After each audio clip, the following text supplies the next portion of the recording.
changing people and communities through the power of technology. I'm Tonya Hall for ZDNet and Tech Republic, and joining me is Megan Smith. She is the founder and CEO of Shift7, third U.S. Chief Technology Officer, and former assistant to the president. Welcome, Megan. Hello, Tonya. It's great to be with you. So, what does Shift7 do, and what motivated you to found the company? Sure. Yeah, I had this incredible experience of being in Silicon Valley. I ran a company called Planet Out. We worked on the beginning of smartphones. I worked at Google with amazing colleagues. We built so many different things. And then it was an honor to get asked to come work for the American people, serving President Obama. At the time, I was the third person in this chief technology officer slot. And I found that, in the tech sector, we're busy working on sort of self-driving cars and precision medicine and all these amazing areas, but there's a whole bunch of sectors where tech is not being applied. And so as US CTO, we worked on many of those sectors. We also, of course, worked on tech topics like encryption and net neutrality and open data and policy work, capacity building the government, building getting, Todd had started, who was CTO before me, the United States Digital Service, the Presidential Innovation Fellows, accelerating that. We brought a US chief data scientist, all of this capacity. And I found coming out of the administration that we really needed to stay in these sectors where we tech people and data scientists and tech innovators were more rare. And so Shift7 is partly kind of tech forward innovation on any topic. We work on really so many different topics, but we focus a lot on what we call the Sustainable Development Goal topics, which is the UN is about to meet, and people set some goals for all of us. The world set goals with UN leaders around economic goals, like and climate change goals and environmental goals and justice goals, social goals. Really work on any kind of topic, but using tech forward innovation methods, like we had done when we brought those kinds of things from Silicon Valley into the government. So Shift7 is really the idea. The name comes from Shift 7. If you look at your keyboard, Shift 7 means and the idea is, how do you team up? Shift to 7 billion colleagues. 7 oceans, 7 continents, 7 generations. How do we think much more comprehensively about the ecosystem or island Earth, and how we all find innovators and doers like we do in Silicon Valley, techies and others innovators, and come up underneath them to solve some of the greatest challenges in the world? Well, to elaborate on that, earlier in your career, you contributed to product and system design at Apple, General Magic, Google, and more recently, it seems that rather than specializing in any particular technology, your passion lies in planting and spreading the seeds that enable people to flourish and bring technology solutions to the world's problems. Would you say that's an accurate summarization of where you are now? Yeah, I think very much so. Trying to take these methods that allow us to move very quickly in the tech sector, or sort of this innovation crew. And it's not just Silicon Valley. Interestingly, I got an email about my CTO job to come talk to them about the White House when I was in Uganda and Kenya. And I was in the parts of Uganda and Kenya where the tech innovators are, working with all kinds of people, science innovators who are doing extraordinary things there. So no matter where you go on the planet, there's rock star innovators doing their things. They're just less or more connected to networks that accelerate them. And so the more we can find people who are passionate in different ways about things. So just as an example, Jeff Bezos, Mark Zuckerberg, Larry Sergey, Elon Musk, they've gone through that venture capital track. Like, they had brilliant ideas, they found teammates, their roommate, whoever, to come join them, started to pile on a team, seed round, series A, B, C, on up, right? And people all the time keep coming underneath that entrepreneur, that Henry Ford, right? But there's other kinds of entrepreneurs in the world on other topics. First off, we work a lot with Steve Case on Rise of the Rest. Steve says 90% of venture capital goes to men. 1% to African Americans. 75% is in Silicon Valley, Boston, and New York. New York and Boston. And so that's a problem because there's talent everywhere. So part of Steve's Rise of the Rest, we've worked with him a little bit, get it out into the rest of the country, get more people, men and women, all people, all face, all race, all people have talented ideas. So really building that. And an example that I would say is taking that venture capital, or sometimes they call it venture catalyzing model, where you're coming up underneath innovators. We partnered up with MIT after Standing Rock and the Dakota Access Pipeline protests.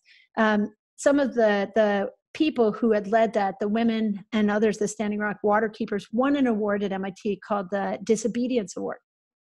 And when they came to MIT, Reid Hoffman funded it. They were one of the 4 winners. They came and they said, thank you for this award, but we'd like to team up. And so the MIT people were like, okay, how would we team up with you? And so one of the mechanisms that came out was this thing called MIT Solve.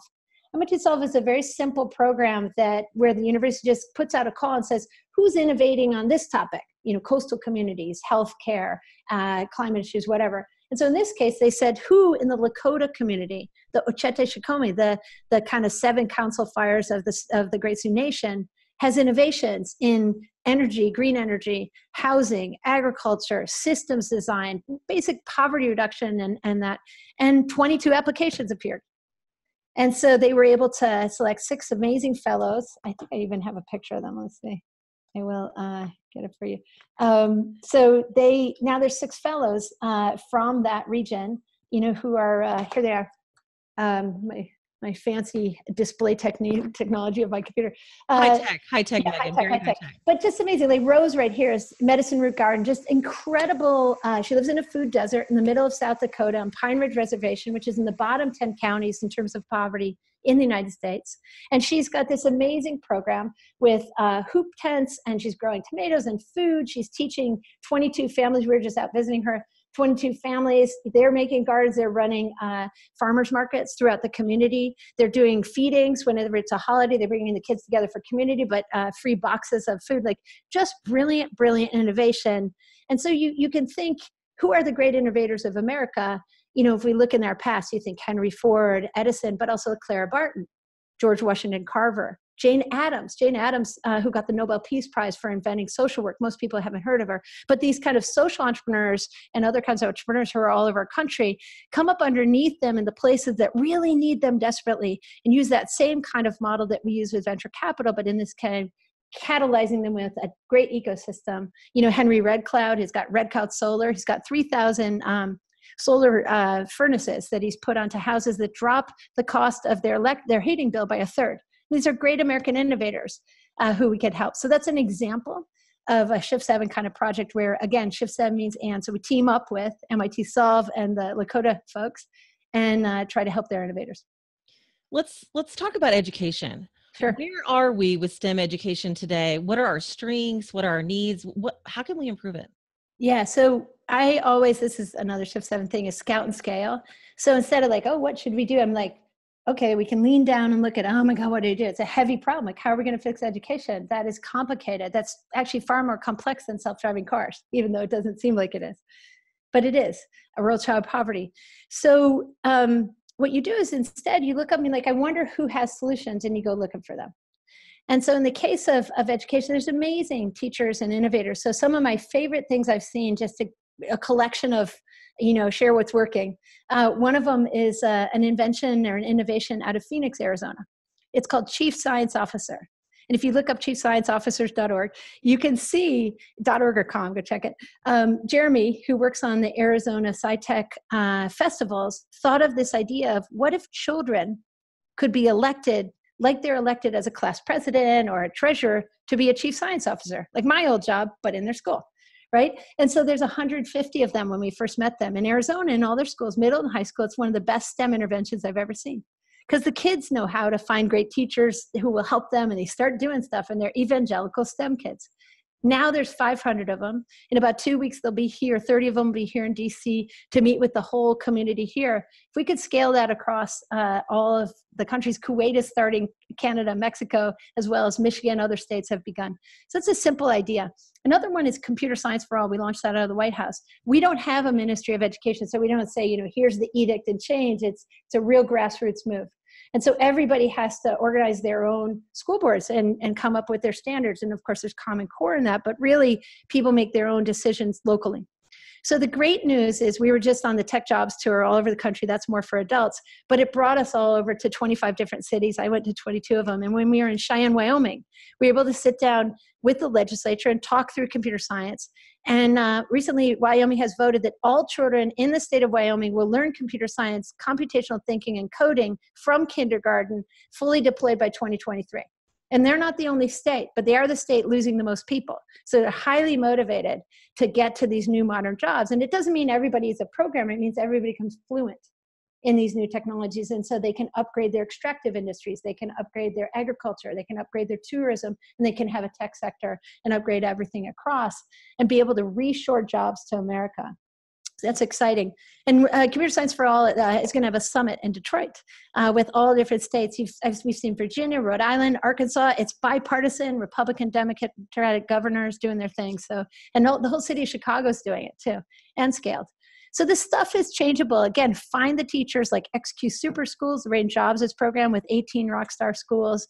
Let's just look at those innovators and see how do we now scale that and bring it to more places. Let's talk about an issue that continues to be discussed in technology, specifically as it relates to women. Why aren't there more women in STEM careers and leadership roles? What seeds do we need to plant that will motivate young women to pursue STEM? Yeah, I think there's two pieces. One is, I always try to break the problem in two parts. One is young people coming up, all ages, children and young adults, those in college and high school and those much younger, and then those who are already here. There's no reason that the women who are already either in the industry or could join the industry we shouldn't make it more welcoming.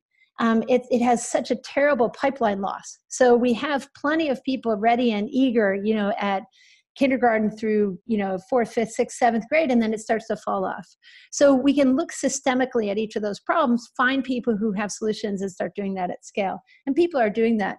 The good news is at the college level, a couple of universities have really changed that. Harvey Mudd is an example. They're at gender balanced in the computer science program. I just saw, I'm an advisor for USC Viterbi, that 45% women in the engineering school and computer science school there. So people are getting it done, but not everyone's getting it done. So again, let's look at what's happening. One of the key things in the university is change the curriculum. So it's much more about solving problems using in computer science, not, this is a math problem with no application. That works for anybody, for women, men, anybody, people of color. All people will be more interested if they understand what it's for.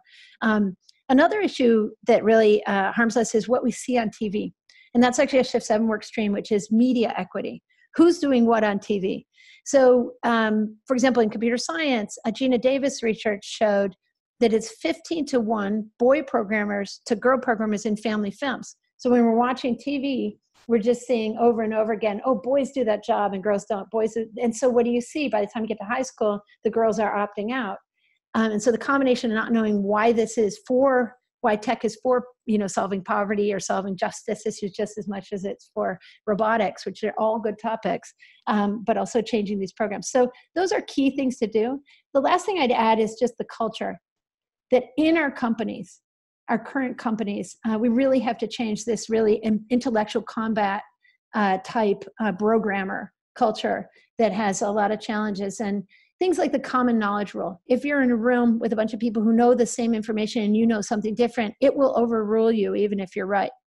So, that's happening all the time to women in their tech community. So we really have to just work on this culture, and it has to come not only from grassroots innovation that's there that can be tapped, but the will of the leadership to notice that this should be in their top 3 priorities, not, top 20. You advocate for technologists to work in public service. What results have you seen from your advocacy? Just incredible things. One of my favorite things that happened recently is some young people in college created a program called Code It Forward. And I had met them, 30 interns. Washington, D.C. is the home of interns. We have lots of interns, not only in the summer, but in the spring and the fall. We had great ones in the CTO team at the White House, and I encourage everyone who's to consider a tour of duty like that. Code It Forward was those who are in university now who, a lot of them were actually dual majors, but they had a technical background, computer science and political science, or computer science and sociology, or whatever they were studying, history, etc. And they came to DC because they wanted to make the government better. I had a fabulous conversation with young women working in the VA. What better than to serve America's veterans, right? And use your tech skills to make all of their tools so much better. It's critical to bring modern practitioners who've built our greatest companies like Amazon and Facebook and Google, Twitter, to come and rotate and serve the country. You can come straight into government generally. You can come into the U.S. Digital Service, the 18F team, Presidential Innovation Fellows. Code for America is all over state, local, tribal, national, federal, or APIs. So you can come, through, we opened 200,000 data sets. So data.gov, opportunity.census.gov is full of all kinds of applications. So there's really ways to solve problems. And I guess the one thing I would say is government is only whoever shows up. So if you show up, if we all show up, it'll be awesome. And if we don't, we really are putting a big burden on other people. And then there's, of course, I didn't talk about the amazing tech groups like, of course, NASA and NIH and energy. And so those kinds of programs in the national labs, it's just so many cool jobs in government to get to be part of. And so really encourage people to take a turn into that and be part of this amazing thing that is the democratic, foundation and the way that America runs, or your country if you're listening from another country. Megan Smith, founder and CEO of Shift7, third U.S. Chief Technology Officer, and former assistant to the president, continuing to change people and communities through the power of technology. Thanks for being such an inspiration and role model, Megan.